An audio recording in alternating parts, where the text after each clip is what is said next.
Hi everyone. In this video we are going to be discussing permutations and combinations in our unit on statistics. Now, if we have 10 students who are in a race, first, second, and third place will win medals.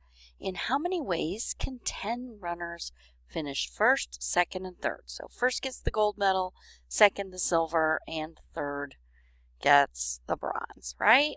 That's what we're normally used to. Well, order counts for permutations. If we were looking at permutations, order counts. Looking at combinations, order does not count, and we're going to go through that. So if we're getting a first place, a second place, and a third place, then the order counts. All right, there are two different ways I can actually calculate the permutations. All right, the first way, okay, so method one is using the fundamental counting principle, which would say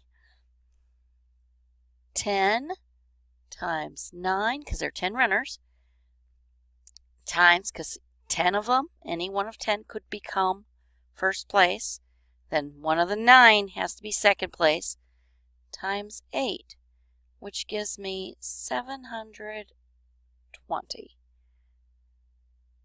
Okay? Now,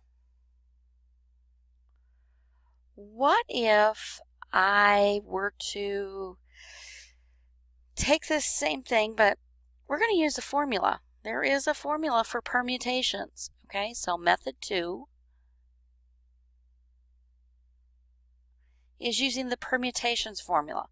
Okay, and that is written this way: N with a capital P and a lowercase r. Okay, I call it the Npr formula. This formula is this. It is n factorial over n minus r factorial. Now, this is built into most scientific calculators, and it's also built into all graphing calculators. So it's really actually pretty nice. So I'm just actually going to use the calculator for this.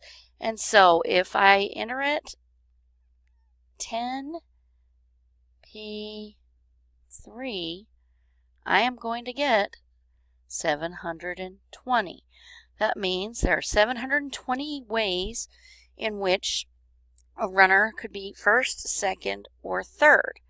Now, with permutations, see, the order counts because we have to know who is first, who is second, and who is third. Okay?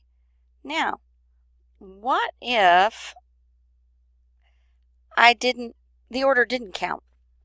For example, if we have 10 runners and let's just say the top 3 get to go to downstate to the playoffs.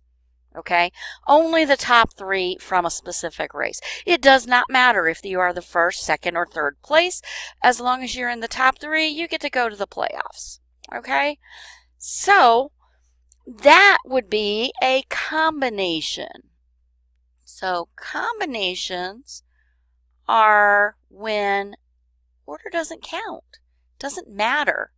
All right, and there is a formula for combinations. It's N with a capital C and an R.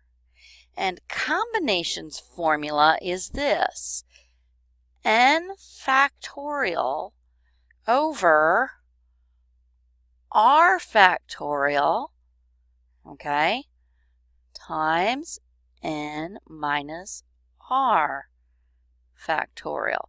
Now remember, our N was our 10. So this would be 10C3. 10 items taken 3 at a time. How many different combinations? So remember, with combinations, order does not count. Permutations, order counts. So that's the big difference. Okay, and if we were to put this into our calculator, we are going to get 120 combinations. So if 10 people were in a race and 3 of them, the top 3 get to go downstate, how many combinations? 120. All right, you can either plug into the formula if you don't have a scientific calculator, or if your calculator has this built into it, I suggest using it. This is really great in things like playing cards. How many hands could you get with specific cards in your hand? Like maybe you're dealing out 5 cards and, finding out probabilities and things. So this is actually pretty cool. Have fun playing with it. Enjoy.